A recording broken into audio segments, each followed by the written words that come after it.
একবার বিদায় এলাম ঘুরে আসি।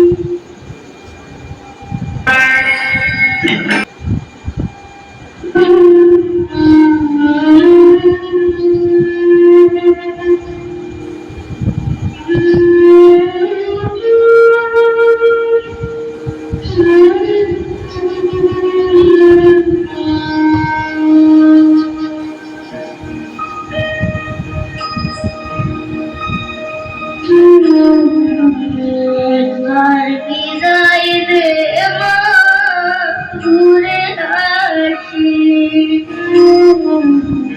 একবার বিদায় দে মা ঘুরে আসি।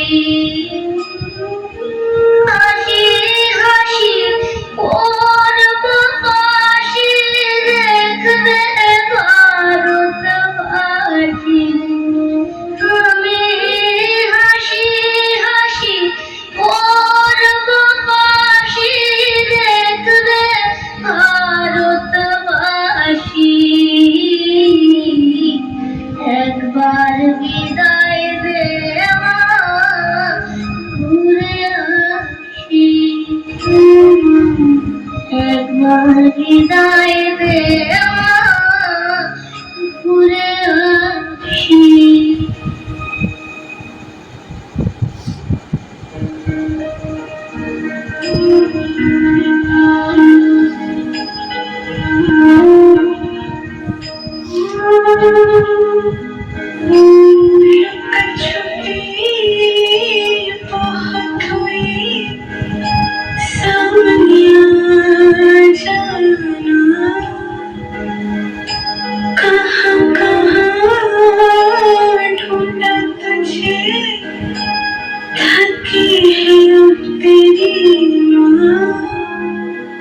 आजा समझुई मुझे तेरी फिक्र धुंध ना गई।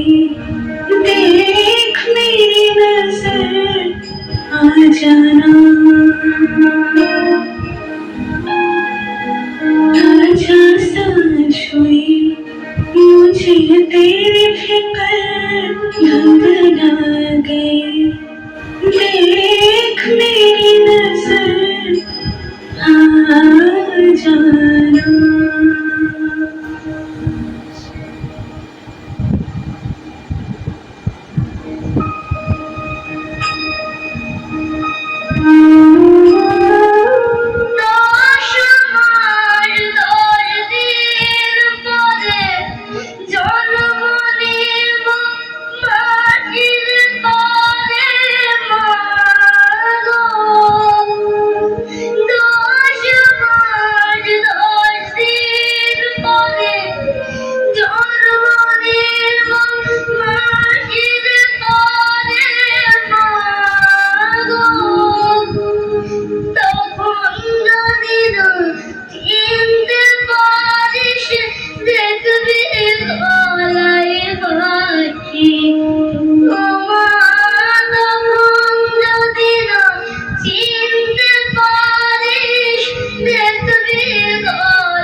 একবার বিদায় দে মা ঘুরে আসি।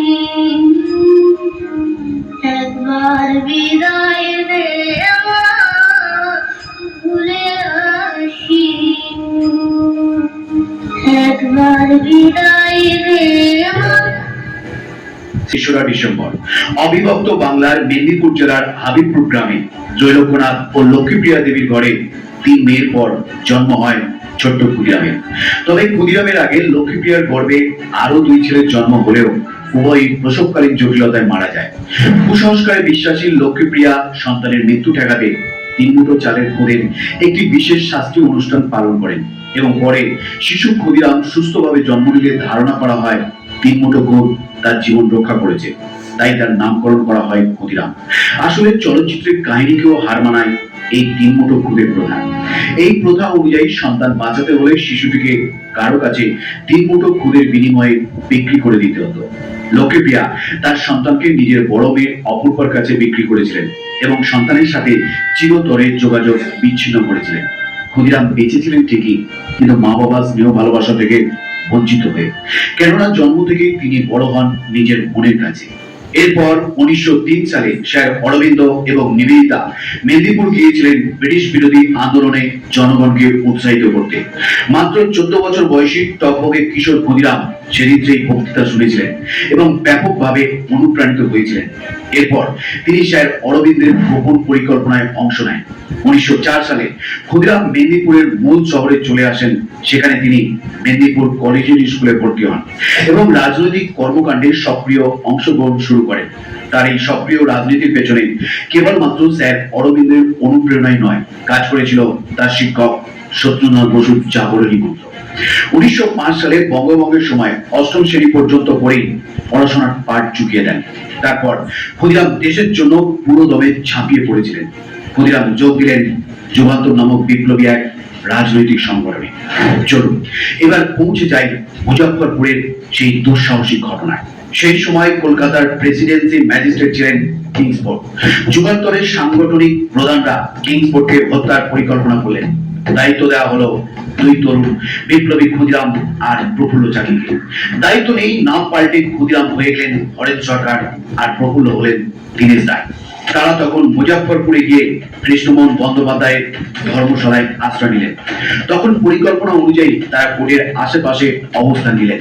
কিংসফোর্ড বের হলেই বোমা মেরে পুড়িয়ে দেওয়া হবে। কিন্তু আদালত প্রাঙ্গণে উপস্থিত সাধারণ মানুষের প্রাণহানি হওয়ার আশঙ্কায় তাদের পরিকল্পনা বাদ দিলেন এবং কিংসফোর্ডকে গুলি করে মারার সিদ্ধান্ত নিলেন। 30 এপ্রিল 1908 প্রফুল্ল চাকি আর ক্ষুদিরাম অবস্থান নিয়েছেন ইউরোপিয়ান ক্লাবের বাইরে। কিংসফোর্ডের গাড়ি সেখানে পৌঁছানো মাত্রই তারা দুজনেই একত্রে গাড়ির উপর বোমা ছুঁড়ে মারলেন এবং গুলি চালালেন গাড়ির ভেতর। সবাই মারা গেছে অনুমান করে তারা দুজনেই সেখান থেকে দ্রুত পালিয়ে গেলেন। কিন্তু দুর্ভাগ্যক্রমে সেদিন কিংসফোর্ড মারা যাননি। তার গাড়ির ভেতরে ছিল কলকাতার একজন ব্যারিস্টারের স্ত্রী কন্যা। এই খবর পেয়ে অনুতাপে ভেঙে পড়েন তারা। তাছাড়া তখন থেকেই তারা পুলিশের নজর এড়িয়ে চলা শুরু করে। কিংসফোর্ডকে মারার ব্যর্থ চেষ্টার পর ক্ষুদিরাম এবং প্রফুল্ল চাকি উভয়ই ভিন্ন ভিন্ন রাস্তা অবলম্বন করেছিলেন মেদিনীপুর ফিরে যাওয়ার জন্য। প্রফুল্ল চাকি এই সময় মুজফ্ফরপুরের এক স্থানীয় বাসিন্দার বাড়িতে আশ্রয় লাভ করেন। বাড়ির মালিক প্রফুল্ল চাকিকে অত্যন্ত আন্তরিকভাবে যত্ন করেছিলেন এবং কলকাতা যাওয়ার টিকিট কেটে দিয়েছিলেন। মাঝপথে ট্রেন পরিবর্তন করতে হতো প্রফুল্ল চাকি, তবে হাওড়া যাওয়ার সেই দ্বিতীয় ট্রেনে ওঠা হয়নি তার। প্রথম শ্রেণীর ভিতরেই তাকে দেখে সন্দেহ করে ব্রিটিশ পুলিশের সাব ইন্সপেক্টর নন্দলাল ব্যানার্জি। খুব দ্রুতই তথ্য উপাত্ত মিলিয়ে তিনি প্রফুল্ল চাকির মুজফ্ফরপুর ঘটনার সাথে থাকার কথা উদ্ঘাটন করেন। ট্রেন পরিবর্তন করতে প্রথম ট্রেন থেকে নেমে পড়তেই প্রফুল্ল চাকিকে নন্দলাল ব্যানার্জি ও তার কনস্টেবলরা ঘিরে ফেলেছিল। প্রফুল্ল চাকি প্রথমে নন্দলালকে গুলি করে মারতে চেষ্টা করে ব্যর্থ হন। তারপর তিনি নিজের মাথায় পিস্তল ঠেকিয়ে পৃথিবীর মায়া ত্যাগ করেন। তবুও ব্রিটিশ পুলিশের হাতে নিজেকে ধরা দেননি। এরপর ক্ষুদিরাম মুজফ্ফরপুর থেকে বের হওয়ার পথ খুঁজছিলেন। ঘটনার পরপরই পুরো মুজফ্ফরপুরে সশস্ত্র পুলিশ এসে যায়। বিশেষ করে ট্রেন স্টেশনগুলোতে বসানো হয় পুলিশের কড়া পাহাড়। ক্ষুদিরাম ঠিক করলেন হেঁটেই মুজফ্ফরপুর থেকে বেরিয়ে যাবেন, কিন্তু দুর্ভাগ্য তার জন্য অপেক্ষা করছিল। ওয়াইনি নামক স্থানে দীর্ঘ পথ হেঁটে সেখানে 1 গ্লাস জলের জন্য একটি চায়ের দোকানে দাঁড়ালেন ক্লান্ত শ্রান্ত ক্ষুদিরাম। আর তখনই পাশে থাকা কনস্টেবলদের সন্দেহের নজর পড়ল ক্ষুদিরামের উপর। ক্ষুদিরামের দেহ তল্লাশি চালিয়ে একটি রিভলভার এবং 37 রাউন্ড বুলেট পান। গ্রেপ্তার হলেন ক্ষুদিরাম। দিনটি ছিল 1908 সালের 1 মে। আগের দিন ঘটে যাওয়া হত্যাকাণ্ডের মূল হোতা একজন 16 বছরের যুবককে গ্রেপ্তার করে যখন মুজফ্ফরপুর স্টেশনে নিয়ে আসা হলো, তখন হাজারো মানুষ ভিড় করে দাঁড়িয়েছিল সেখানে একজন বিপ্লবীকে দেখবে বলে। চারিদিকে মানুষের বিস্ময় ভরা দৃষ্টির মধ্যে ক্ষুদিরাম কেবল কাঁপা কাঁপা গলায় অবিরাম বলে গেলেন, বন্দে মাতারাম। তাকে ম্যাজিস্ট্রেটের অফিসে নিয়ে গিয়ে পুলিশ মারধর সহ সব রকম চেষ্টা চালিয়েছিল সেই ঘটনার সাথে আর কে বা কারা যুক্ত আছে তা জানার জন্য। কিন্তু ক্ষুদিরামের মুখ থেকে একটিও শব্দ বের হয়নি তার সাথীদের ব্যাপারে। তিনি পুরো ঘটনার দায় একা নিজের ঘাড়ে নিয়ে নিলেন। কিন্তু যখনই তার সামনে মৃত প্রফুল্ল চাকির দেহ আনা হলো, তিনি কান্নায় ভেঙে পড়লেন এবং সব স্বীকার করলেন। তারপর ক্ষুদিরামকে কারাগারে পাঠানো হয়। 21শে মে তার বিচার কাজ শুরু হয়। কালিদাস বসু, উপেন্দ্রনাথ সেন, শ্বেতা বন্দ্যোপাধ্যায় তার পক্ষে আইনজীবীরা লড়াই করেন। তারা কেউই এই কাজের জন্য কোনো প্রকার অর্থ নেননি। তাদের উপদেশ অনুযায়ী ক্ষুদিরাম 23 তারিখে নিজের প্রথম জবানবন্দি মুজাফফরপুর ঘটনার সাথে নিজের সংযোগ অস্বীকার করেন। আদালত চূড়ান্ত রায়ের দিন জুনের 13 তারিখ ঠিক করে দেন।